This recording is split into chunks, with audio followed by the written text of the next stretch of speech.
ನಮಸ್ಕಾರ ವೀಕ್ಷಕರೇ, ದೃಷ್ಟಿ ಮಾಧ್ಯಮಕ್ಕೆ ಸ್ವಾಗತ. ಭಾರತ ಪುಣ್ಯಭೂಮಿ, ಭಾರತ ದೇವಭೂಮಿ, ಭಾರತ ಸತ್ಯಭೂಮಿ.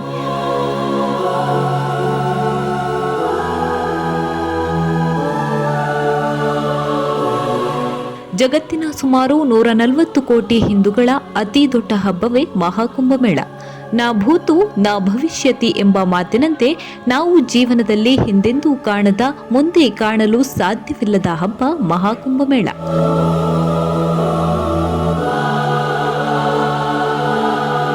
ಕಾರಣ, ಇದು 144 ವರ್ಷಗಳಿಗೊಮ್ಮೆ ಮಾತ್ರ ಸಂಭವಿಸುವ ಜಗತ್ತಿನ ಅದ್ಭುತಗಳಲ್ಲಿ ಒಂದಾಗಿದೆ. ಈ ಹಿಂದೆ ಈ ಮಹಾಕುಂಭಮೇಳವು 1881ರಲ್ಲಿ ನಡೆದಿತ್ತು. ಭವಿಷ್ಯದಲ್ಲಿ 2169ರಲ್ಲಿ ನಡೆಯಲಿದೆ.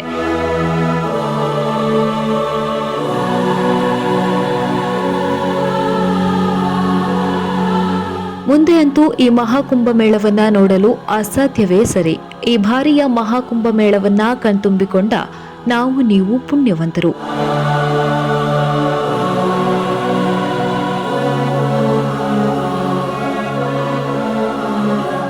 ಇದೇ ವರ್ಷ ಜನವರಿ 25ರಂದು ಆರಂಭವಾದ ಈ ಮಹಾಕುಂಭಮೇಳ ಫೆಬ್ರವರಿ 26ರ ಮಹಾಶಿವರಾತ್ರಿಯೊಂದಿಗೆ ಅಧಿಕೃತವಾಗಿ ತೆರೆಬಿದ್ದಿದೆ. ಈ ಮಹಾಕುಂಭಮೇಳದಲ್ಲಿ ಪವಿತ್ರ ಪ್ರಾಚೀನ ನದಿಗಳಾದ ಗಂಗಾ, ಯಮುನಾ, ಸರಸ್ವತಿಗಳ ತ್ರಿವೇಣಿ ಸಂಗಮದಲ್ಲಿ ತೀರ್ಥ ಸ್ನಾನ ಮಾಡಿದವರ ಸಂಖ್ಯೆ 60 ಕೋಟಿಗೂ ಅಧಿಕ.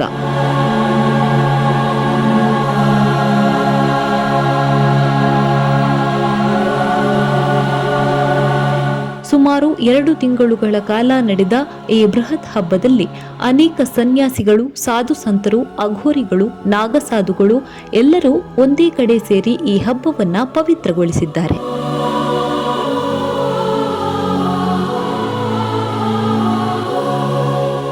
ಬಂಧುಗಳೇ, ನಾವು ಇಂದು 42 ದಿನಗಳ ಕಾಲ ನಡೆದ ಮಹಾಕುಂಭ ಮೇಳದ ಆಸಕ್ತಿದಾಯಕ 10 ಸಂಗತಿಗಳನ್ನ ನೋಡೋಣ ಬನ್ನಿ.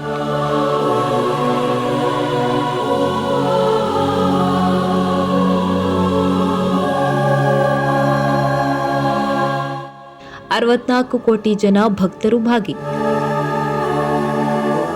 ಹೌದು ಬಂಧುಗಳೇ, ಈ ಬಾರಿಯ ಮಹಾಕುಂಭ ಮೇಳದಲ್ಲಿ ದೇಶ ವಿದೇಶಗಳಿಂದ ಸರಿಸುಮಾರು 64 ಕೋಟಿ ಭಕ್ತಾದಿಗಳು ಆಗಮಿಸಿ ಪವಿತ್ರ ತ್ರಿವೇಣಿ ಸಂಗಮದಲ್ಲಿ ತೀರ್ಥ ಸ್ನಾನ ಮಾಡಿ ದಾಖಲೆ ನಿರ್ಮಿಸಿದ್ದಾರೆ.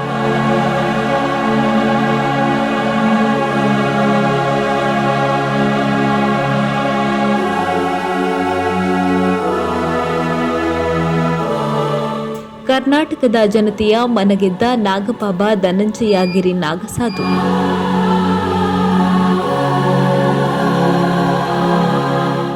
ಈ ಮಹಾಕುಂಭ ಮೇಳದಲ್ಲಿ ಈ ಬಾರಿ ಕರ್ನಾಟಕದ ಅನೇಕ ನಾಗಸಾಧುಗಳು ಭಾಗವಹಿಸಿ ಆಶೀರ್ವದಿಸಿದ್ದಾರೆ. ಇವರಲ್ಲಿ ನಾಗಬಾಬಾ ಧನಂಜಯಗಿರಿ ಎಂಬ ನಾಗಸಾಧು ಕರ್ನಾಟಕದ ಜನತೆಯ ಆಕರ್ಷಣೆ ಆಗಿದ್ದಾರೆ. ಸರವ್ಯಾಪಾರದಿಂದ ಸಿನಿಮಾ ತಾರೆಯಾದ ಮೊನಾಲಿಸಾ. ಹೌದು ಬಂಧುಗಳೇ, ಮೊನಾಲಿಸಾ ಕುಂಭಮೇಳದಲ್ಲಿ ಸರವ್ಯಾಪಾರ ನಡೆಸುತ್ತಿದ್ದ ಹುಡುಗಿ. ತನ್ನ ಸೌಂದರ್ಯಯುತವಾದ ಕಣ್ಣುಗಳಿಂದ ಸಾಮಾಜಿಕ ಜಾಲತಾಣಗಳಲ್ಲಿ ಹೆಚ್ಚು ಪ್ರಸಿದ್ಧಿಯನ್ನ ಹೊಂದಿ ಈಗ ಹಿಂದಿ ಸಿನಿಮಾ ಒಂದರಲ್ಲಿ ಅವಕಾಶ ಗಿಟ್ಟಿಸಿಕೊಂಡಿದ್ದಾಳೆ. ಈ ಮಹಾಕುಂಭ ಮೇಳ ಮೊನಾಲಿಸಾಳ ಜೀವನವನ್ನೇ ಬದಲಾಯಿಸಿದೆ.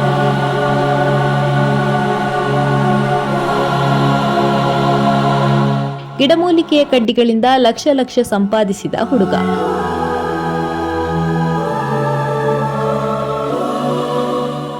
ಮಹಾಕುಂಭ ಮೇಳದಲ್ಲಿ ಅನೇಕ ಭಕ್ತರು ಭಾಗವಹಿಸಿದ್ದರಿಂದ ಅವರಿಗೆ ಮುಂಜಾನೆಯ ಹೊತ್ತಿನ ಹಲ್ಲುಜ್ಜುವ ಸಲುವಾಗಿ ಯಾವುದೇ ಬಂಡವಾಳ ಹಾಕದೆ ಉಚಿತವಾಗಿ ಪಡೆದ ಬೇವಿನ ಕಡ್ಡಿಗಳನ್ನು ಮಾರಾಟ ಮಾಡಿ ಲಕ್ಷಗಳ ಲೆಕ್ಕಾಚಾರದಲ್ಲಿ ಲಾಭ ಗಳಿಸಿದ್ದಾರೆ.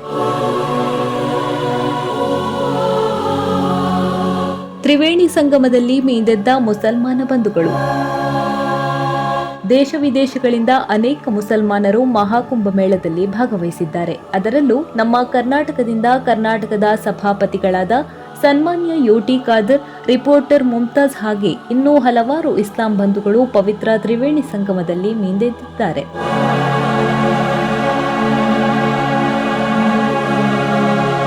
ಭಾರೀ ಮಟ್ಟದಲ್ಲಿ ಉದ್ಯೋಗ ವ್ಯಾಪಾರ ಸೃಷ್ಟಿ.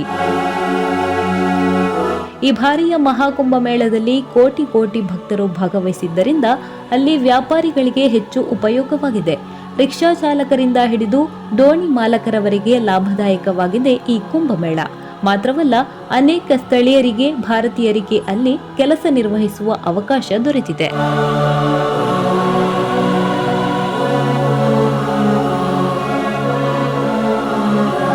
ಕಾಲ್ತುಳಿತದಿಂದ ಹಲವು ಭಕ್ತರು ಅಸ್ತವ್ಯಸ್ತ.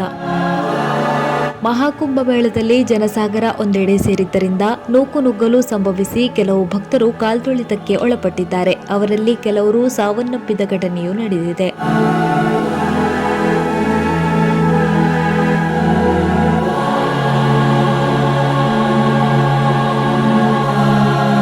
ಯುನೆಸ್ಕೋ ಮಾನ್ಯತೆ.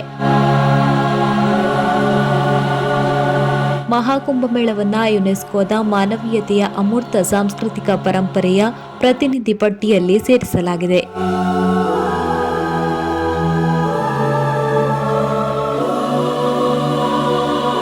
ದಾಖಲೆಯ ಜನಸಾಂದ್ರತೆ. ಒಂದೇ ಕಡೆ ಅತಿ ಹೆಚ್ಚು ಜನ ಸೇರಿರೋದ್ರಿಂದ ಇಲ್ಲಿ ದಾಖಲೆಯೇ ಸೃಷ್ಟಿಯಾಗಿದೆ. ಈ ಮಹಾಕುಂಭ ಮೇಳ ದಾಖಲೆಯ ಮೇಲೆ ದಾಖಲೆ ನಿರ್ಮಿಸಿದೆ.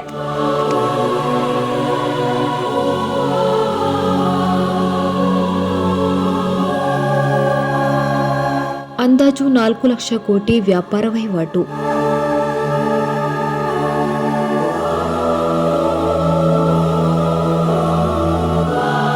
ಈ ಬಾರಿಯ ಮಹಾಕುಂಭ ಮೇಳದಲ್ಲಿ ಬರೋಬ್ಬರಿ 4 ಲಕ್ಷ ಕೋಟಿ ವ್ಯಾಪಾರ ವಹಿವಾಟು ನಡೆದಿರುವ ಸಾಧ್ಯತೆ ಇದೆ ಎಂದು ಅಂದಾಜಿಸಲಾಗಿದೆ.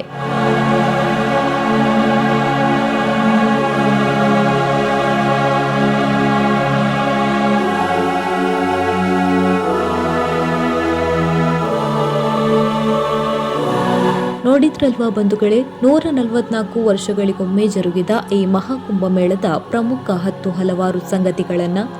ಈ ವಿಷಯಗಳು ನಿಮಗೆ ಇಷ್ಟ ಆಗಿದೆ ಅಂತ ಭಾವಿಸ್ತಾ ಮುಂದಿನ ವಿಡಿಯೋಗಳಿಗಾಗಿ ನಮ್ಮ ಚಾನೆಲ್ ಅನ್ನ ಸಬ್ಸ್ಕ್ರೈಬ್ ಮಾಡಿ ಹೀಗೆ ಪ್ರೋತ್ಸಾಹಿಸಿ.